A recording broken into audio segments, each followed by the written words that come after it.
island version of Silver Bells as we sit here in front of the window with the snowy scene outside. It's snowing somewhere, I know it, maybe not right here, but thank goodness. Yes, yes, yes. So here we are once again, in front of the fireplace, gathered around the Christmas tree. Christmas is near, just a few days away now, and all of those memories of hearing stories gathered around the Christmas tree on Christmas Eve. Does that bring back memories for anyone? Yeah? You?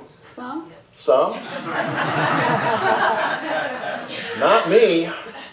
We didn't do that, which is probably why we're doing it now. I guess they would say that I'm compensating. But we got our stories. I used to read. I always used to read A Christmas Carol by Charles Dickens and A Night Before Christmas. I remember hearing those stories growing up. And actually, though, today we don't have stories so much as we have poems. Some Christmas poems that I found. We're calling this Christmas Poems Old and New, although Jacob pointed out that the one that I thought was old wasn't all that old and the new ones weren't all that new, so I guess we're going to have to call this Christmas Poems Not So Old and Not So New. But either way, some wonderful Christmas poems, and we're going to start things out by inviting Margaret Main to step up. She's going to share a poem with us by the wonderful Ogden Nash. This one is a lot of fun, and we hope Dave, you will enjoy you it. come and help me, please? Get the mic for her. I want you to hold the mic for me. Okay. Will you do that? I can do that. The boy who laughed. The boy who laughed at Santa Claus. In Baltimore, there lived a boy who wasn't anybody's joy. Although his name was Jabez Dawes, his character was full of flaws. In school, he never led his classes. He hid old ladies' reading glasses. His mouth was open when he chewed, and elbows to the table glued. He stole the milk of hungry kittens and walked through doors marked no admittance.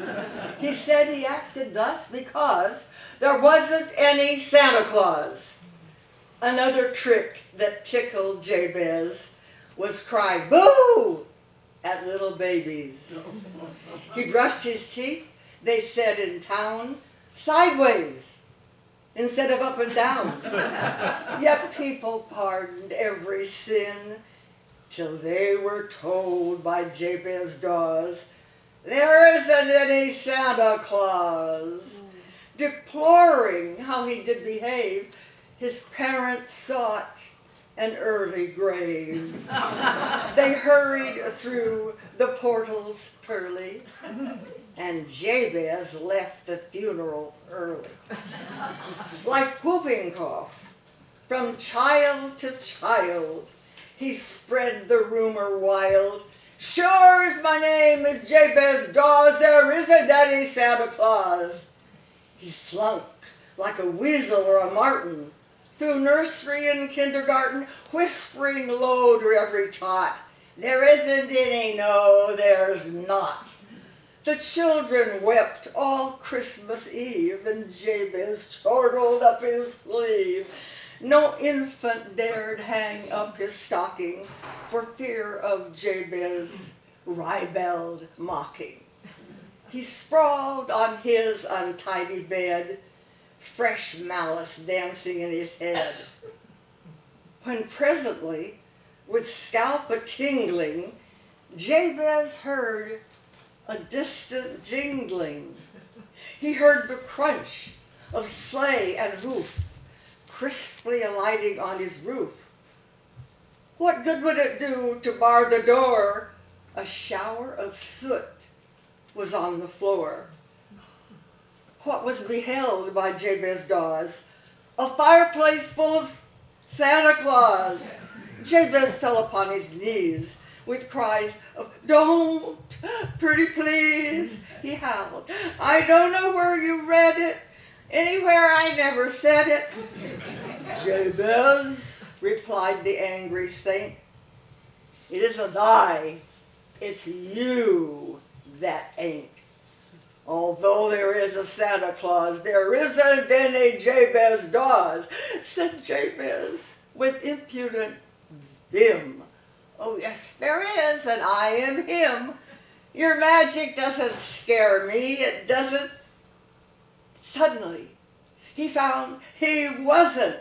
From grimy field to grimy lot, Jabez became a Jack-in-the-Box, an ugly toy with springs unsprung, forever sticking out his tongue. The neighbors heard his mournful squeal. They searched for him, but without zeal. No trace was found of Jabez Dawes, which led to thunderous applause. People drank a loving cup and hurried to hang their stockings up. All of you who might sneer at Santa Claus, beware the fate of Jabez Dawes, the saucy boy who marked the saint. Donner and Blitzen licked off his paint.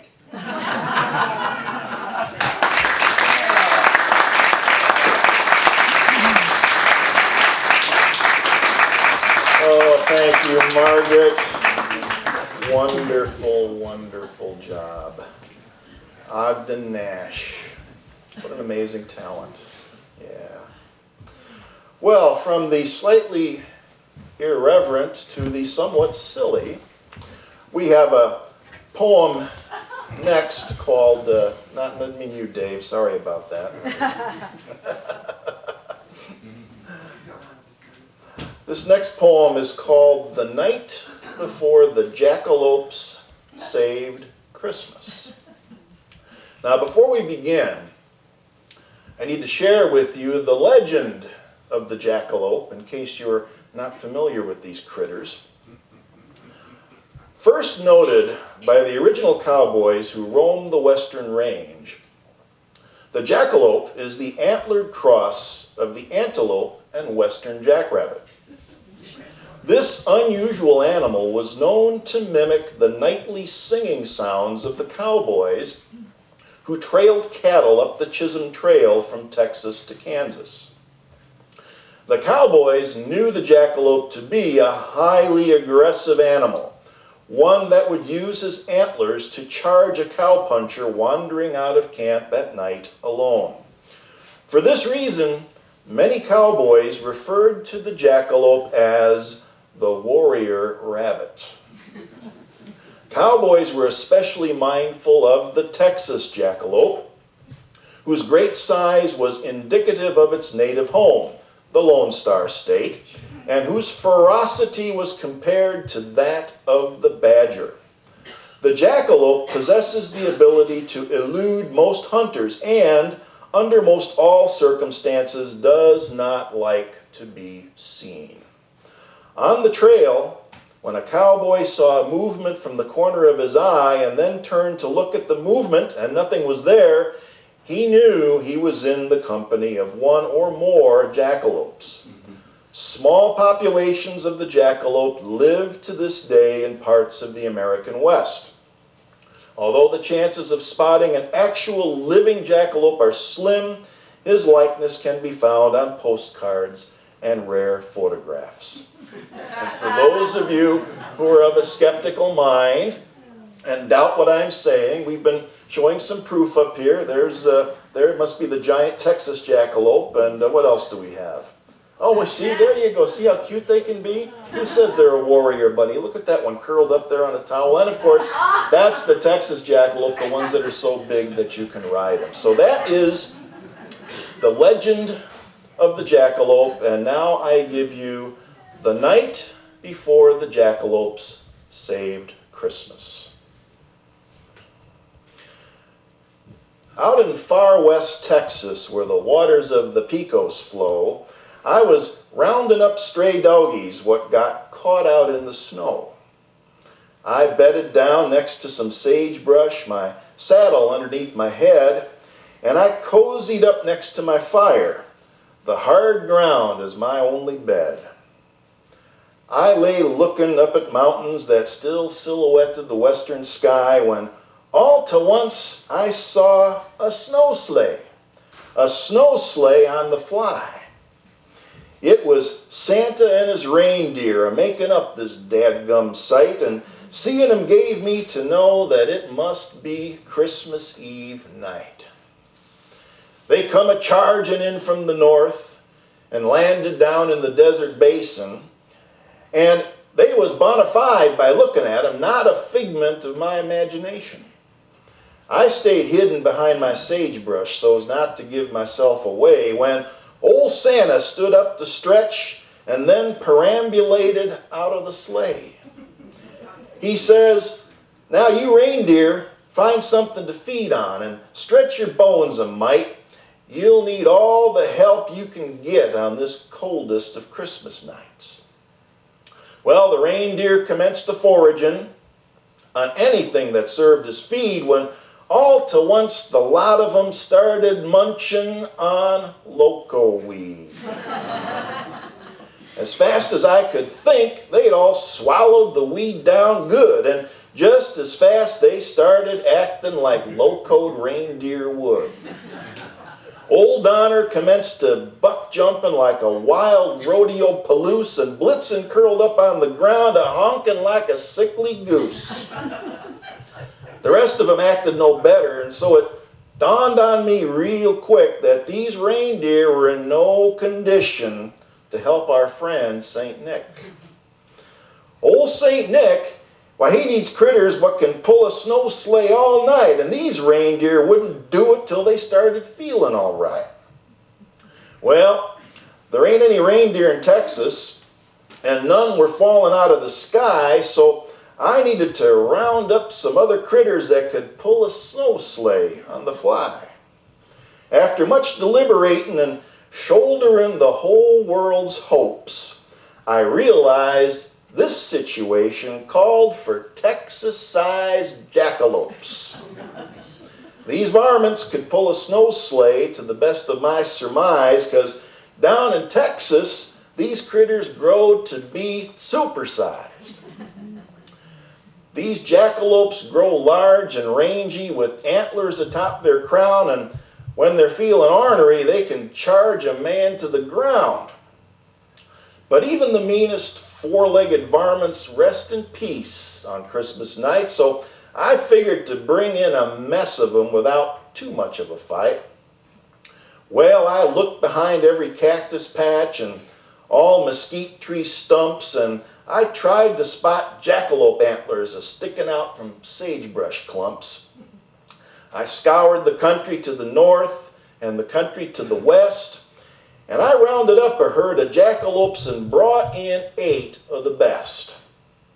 I brought them all back to Santa, and we harnessed them 2 by 2. And once they were fitted out with sleigh bells, I knew these jacks would do.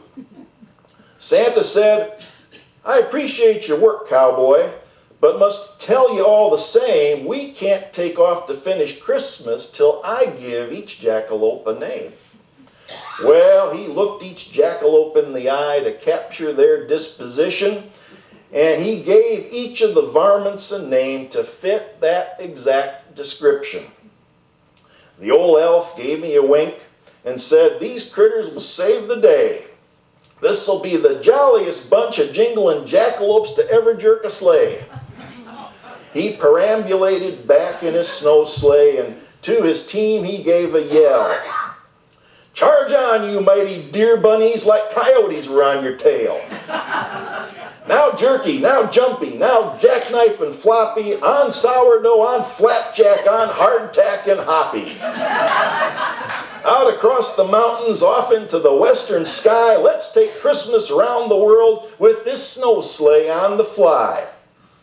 Now it may have sounded like a meteor, like a whip a-making cracks, but this now distant fireball was St. Nicholas and his band O Yuletide Jacks.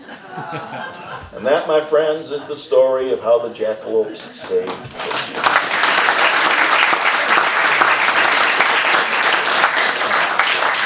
I love cowboy poetry. Well, this next story that Karen is going to be sharing, this next poem that Karen is going to be sharing with us, is actually based on a real story, based on the memories of the author, whose name is Paul Kern. This poem recounts an episode from Paul Kern's Sunday school class on the western edge of Idaho Falls when he was 11 years old. Some of the kids came from well-heeled ranch families and prosperous potato farms, and others came from families whose fathers were scientists working at the National Reactor Testing Station that was located near Arco and was commonly known back then as the site. Some others were the children of families who ran small businesses, and then there were the children of those who lived on the poor side of town. Actually, there were two places like that. One called Happyville, and the other Duttonville. Many of these families had no visible means of support. So, what do you get when you put a bunch of kids together coming from such different backgrounds? Well, something like this.